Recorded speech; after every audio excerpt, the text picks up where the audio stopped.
Hello, everybody. Welcome to the Geopolitics YouTube channel. And today we are going to see about the topic Myanmar coup, what happened there, what's going on there, what's likely outcome, and international response, and India's response in particular, and choices present before India. So, without a further delay, let's get started.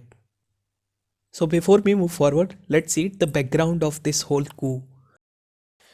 So, if we go into the background of the military history of Myanmar, we will find that the military ruled the country for decades until 2011, when it made very modest pro democracy reforms and it only ceded some control after years of political and economic pressure from United States and other nations.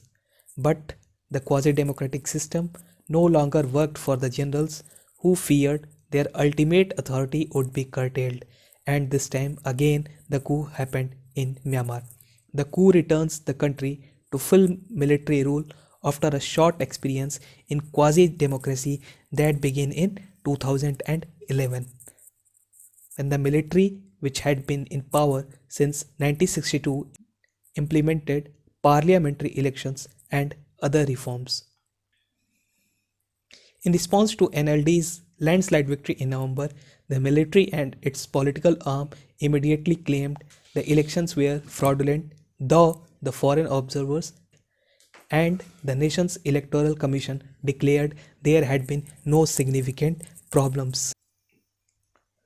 Last week, a military spokesperson warned that armed forces might take action if their assertion of fraud weren't taken seriously and notably refused to rule out a coup. Citing a provision in the constitution it drafted, the military said it could launch a coup if the nation's sovereignty was threatened and declared a national emergency. The military, after the coup, said it had handed power to the Army Chief Senior General Aung Hlaing. So next, let's see why this coup occurred.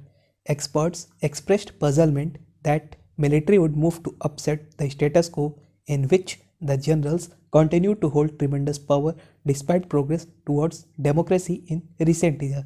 If we see the recent events, then we will find out that all this started in November in response to NLD's landslide victory in November. After the coup, the military said it had handed power to the army chief, Senior General Aung Hlaing. The move prolongs the power of Aung Hlaing, who is supposed to age out as army chief this summer. His patronage network, centered on lucrative family businesses, could well have been undermined by his retirement, especially had he not been able to secure a clean exit. Monday was supposed to be the first day of new session of parliament following November election that Suu Kyi's party won in a landslide and that the military-backed party did poorly in. The military has claimed widespread irregularities. But some noted the looming retirement of Senior General Min Aung Hlaing, who has been commander of the armed forces since 2011 and who has put in charge on Monday. The army may have become afraid that Aung San Suu Kyi and the National League for Democracy would be able to consolidate more power after last November's election and cut back the army's power. If the army commander retire, he could become vulnerable to international prosecution for the army's action and might not be able to protect his family's position and wealth, and that at some point in the future Suu Kyi and NLDs might be able to change the constitution and diminish the power of armed forces.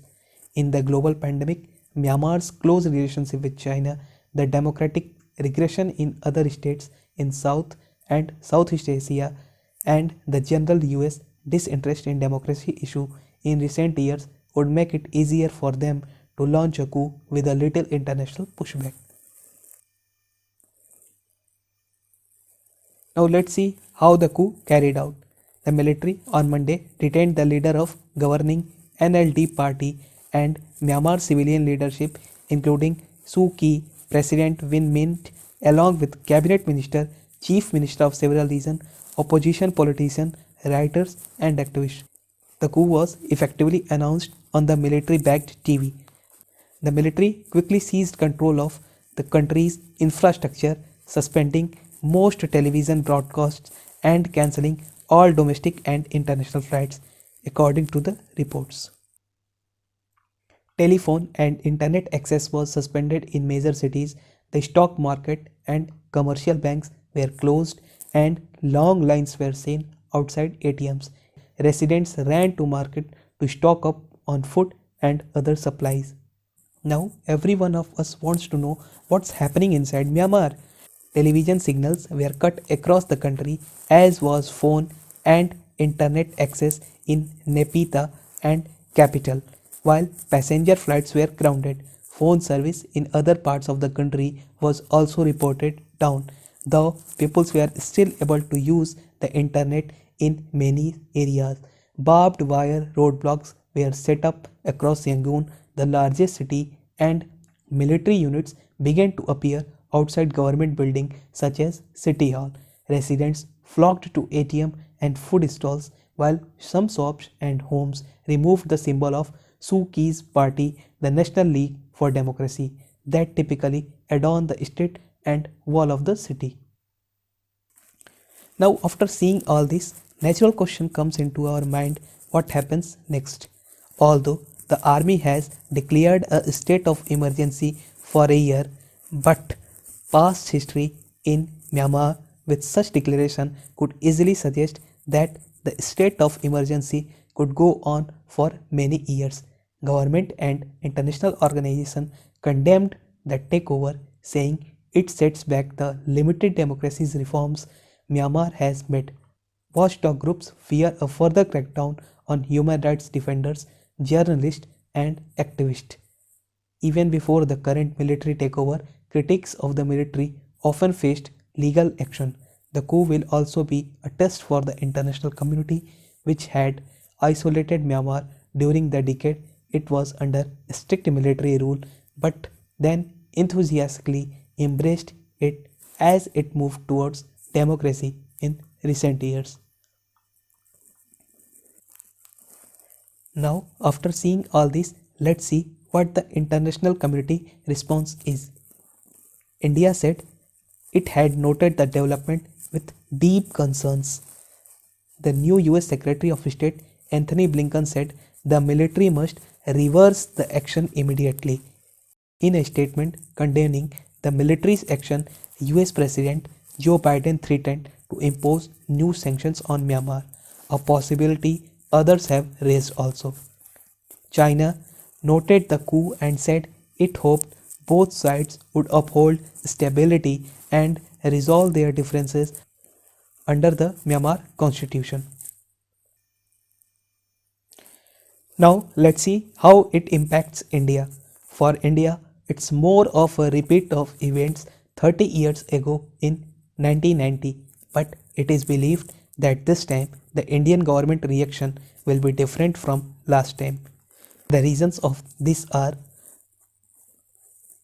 for India, only option is to engage with military.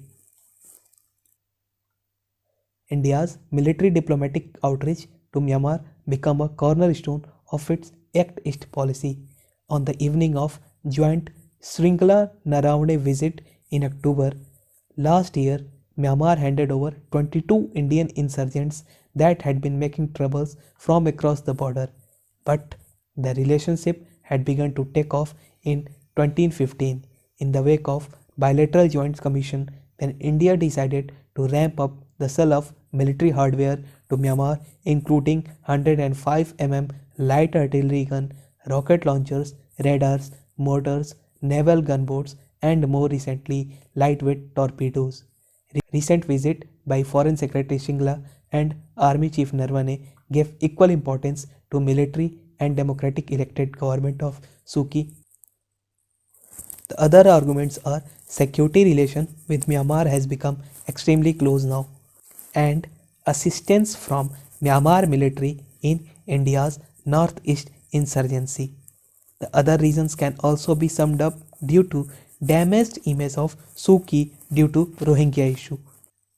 If we see the other arguments why it is tough for India to take side is due to the China factor. When General Min Aung took charge in 2011, his first visit abroad was Vietnam, and everyone knows that Vietnam and China are hardly best friends. Even before, the military proposed a new constitution which gave 25% of seats in parliament to the military and which Myanmar constitutes to abide by even today.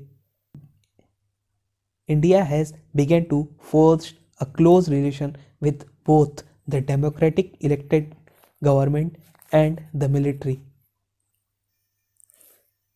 India's infrastructure projects like India Myanmar Thailand Trilateral Highway and Kaladan projects, as well as Special Economic Zone in Sitwe projects, also forced India not to take any position in this coup.